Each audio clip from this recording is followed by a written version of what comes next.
ከ8 ዓመታት ጽናት በኋላ ድምፃዊት ቲና አንተነህ ዋጋዬ የተሰኘ የመጀመሪያ አልበሟን ልታስመርቅ ነው።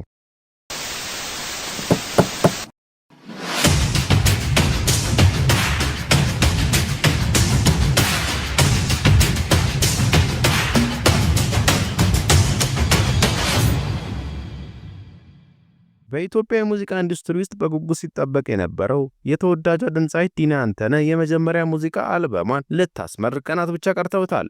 ዋጋዬ የሚል ስያሜ የተሰጠው ይህ አልበም ከ8 ዓመታት በላይ የፈጀ ልፋት፣ ጽናትና ከፍተኛ የገንዘብ መዋለ ንዋይን ውጤት መሆኑ ለጥበብ ያላትን ጥልቅ ፍቅርና ክብር የሚያሳይ ጉዳይ ነው። የ8 ዓመታት የጥበብ ጉዞ ስንመለከተው በጋሜ፣ ናማ፣ ኤዱማና ሌሎች በርካታ ነጠላ ዜማዎቿ የምናውቃት ቲና አንተነህ የመጀመሪያ አልበሟን ፍጹም ማድረግ ከ8 ዓመታት በላይ ስትደክም ቆይታለች። ይህ ረጅም ጊዜ እያንዳንዱ ዘፈን በጥራትና በብስለት እንዲታነጽ፣ እያንዳንዱ ግጥምና ዜማ የልቧን ትርታ እንዲይዝ ለማድረግ ሆን ተብሎ የተወሰደ መሆኑን ያሳያል።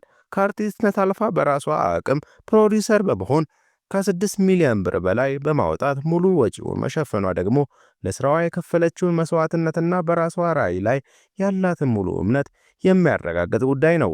የከዋክብት ስብስብ ነው የተባለለት ይህ አልበም ዋጋዬ የአንድን አርቲስት ልፋት ብቻ ሳይሆን የበርካታ የሙዚቃ ባለሙያዎች የጥበብ የተዋሃደ ድንቅ ስራ ነው። በአልበሙ ውስጥም እንደ ይልማ ገብረአብ፣ ታምራት ደስታ፣ ካሙዙ ካሳ፣ ሄኖክ ነጋሽ ያሉ አንጋፋና ወጣት የጥበብ ሰዎች በግጥም በዜማና በቅንብር ተሳትፈዋል። ይህ የባለሙያዎች ስብስብ የአልበሙን ጥራት፣ የይዘት ብስለት ከወዲሁ ዋስትና ይሰጣል። አልበሙ በውስጡም 14 ዘፈኖች የያዘ ሲሆን ስለ ፍቅር፣ ስለ መለያየት፣ ስለ እናት፣ ስለ ሀገርና ስለ ተለያዩ ማህበራዊ ጉዳዮች በማንሳት የቲና ሁለገብ የአርቲስትነት ችሎታ ያሳያል። የፍጻሜው መጀመሪያም እየተባለለት ይገኛል። ከበርካታ አንጋፋና ወጣት ድምፃውያን ጋር በመላው ዓለም መድረኮችን በማጋራት ከፍተኛ ልምድ ያካበተችው ቲና አሁን የራሷን ሙሉ አልበም ይዛ ብቅ ብላለች።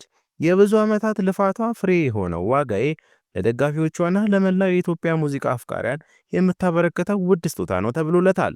ይህ በጉጉት ሲጠበቅ የነበረው አልበምም የፊታችን አርብ መስከረም 30 በድምፃዊቷ ይፋዊ የዩቲዩብ ቻናል በሁሉም ዓለም አቀፍ የሙዚቃ መተግበሪያዎችና በሲዲ መልክ በኪነት ኢንተርቴይንመንት በኩል ለህዝብ ይደርሳል።